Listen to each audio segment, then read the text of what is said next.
Okay, so it's time that we actually write some CSS. Very exciting. Before we do that though, we need to have some HTML that we can style. So I'm going to go ahead and in Sublime, make a new file, save it, just put it on my desktop for now, and I'm going to call it aboutme.html. Use that little trick, get the skeleton, the boilerplate, and this is going to be a very simple page. I'm telling you now, it is not going to be beautiful when we're done here. We're just going to change some colors. We're just going over the basics of how all of this works together. So I'm just going to add an H1, about me, and then let's say an H4, my hobbies. Feel free to adapt this to yourself. Let's add a list and a few LIs. And let's do playing guitar, cooking, and origami. And save that file. Let's just double check. Let's open it up.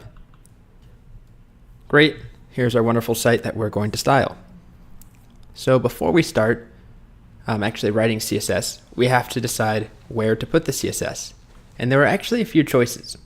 So in the notes, there are two that I'm referencing on this page. And the first one, I'll tell you right now, is not a good idea. I'm showing it to you just so that you are aware for two reasons. One, this is the only way that you used to be able to style elements. Before separate style sheets and before CSS, you actually did this in every single element. So let me show you an example.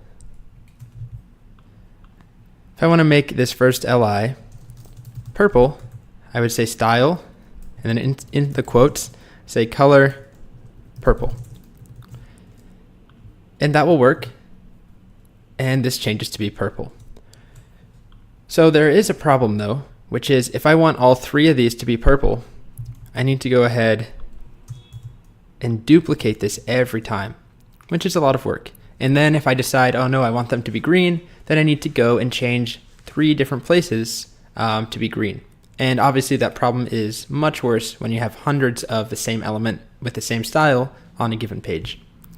So this is a bad idea.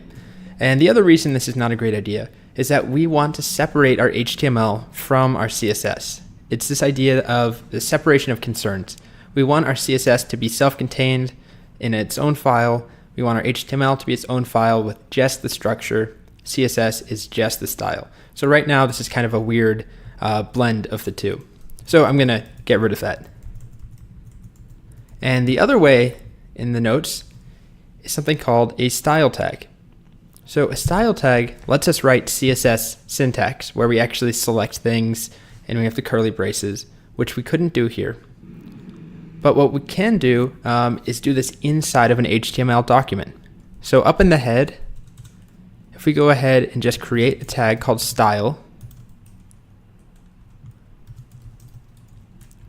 and we can give it this attribute type equals text / CSS.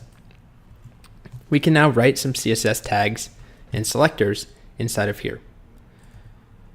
So remember, we have, this is the general rule, selector, and then we have property inside the curly braces, and then value, and then a semicolon.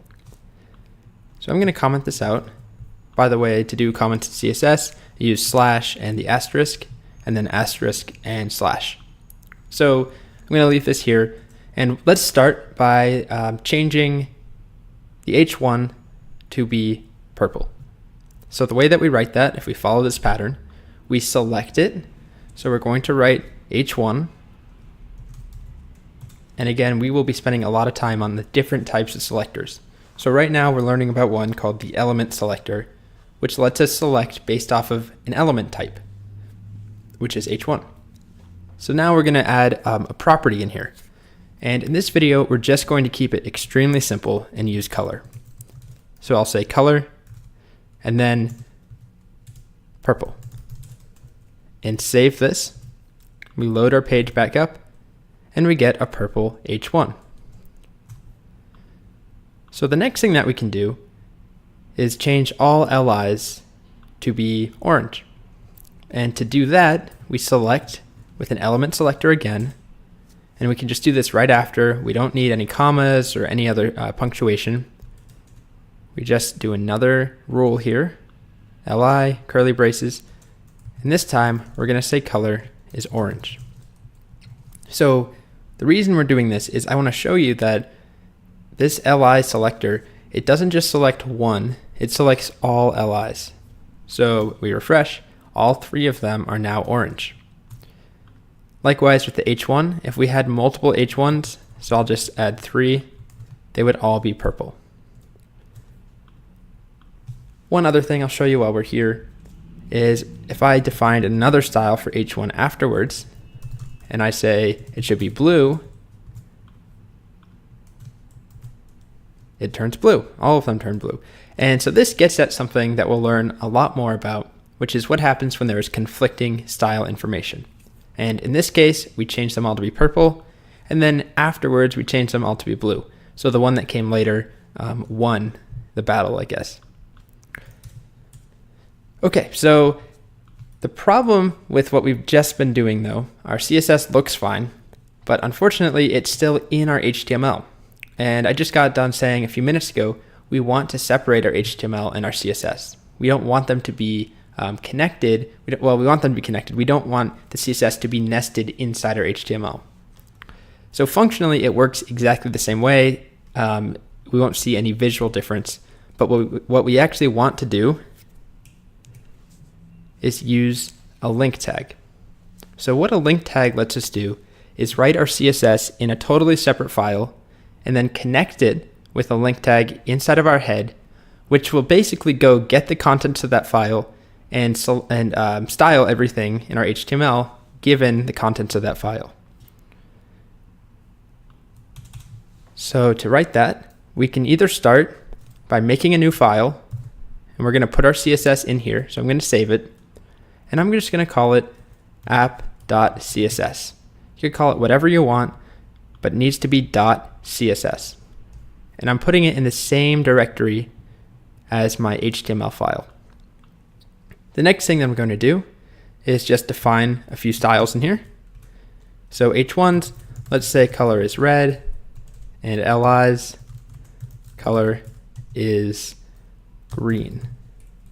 And while we're here, let's change h4 as well, color purple. Great. So we have CSS defined here. Of course, and I'm going to comment out this for now. Of course, though, they're not connected right now. So we made a file, but it's not connected. So to do that, we need to use the link tag.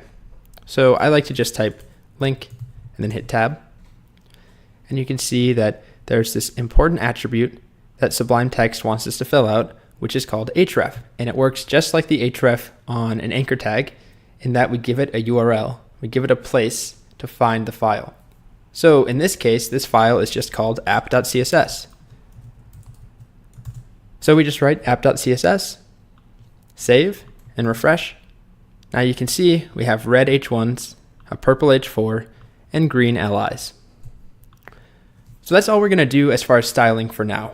So to recap here, the first thing that we discussed is using the style attribute to add style inline, which looks like this. Style equals, and then give it a property. And this is a bad idea for two reasons. The first of which is that we don't want to clutter our HTML with a bunch of styles. We want them to be separate. And the second reason is that it's a pain if we want to change things. This is a lot of duplication. If we want to make all three h1s red, we have to copy that code to 3 different places. The next thing that we learned about was using the style tag. And the style tag lets us write CSS inside of our HTML, and it works well. It does let us use the CSS syntax where we can select all h1s at once. The problem with it is just that we don't want to put our CSS directly in our HTML. But you will use this occasionally if you're just debugging something, you want to quickly add some styles, you don't want to make a new file and connect it, you're just going to delete it afterwards. So that's really the time where I use it, is just for quick demonstration purposes. But what we actually want to use is the link tag. The link tag is just a reference to another file. So we made a file, filled it with styles, it needs to end with .css, save it, and then connect it with the href attribute, and that's all we need to do.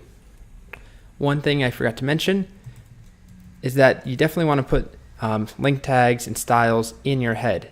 That's really the point of the head. It's where you put the stuff that isn't actually on the page, not the elements, but things that have to do with those elements. So fonts that you're including, style sheets, and then eventually JavaScripts.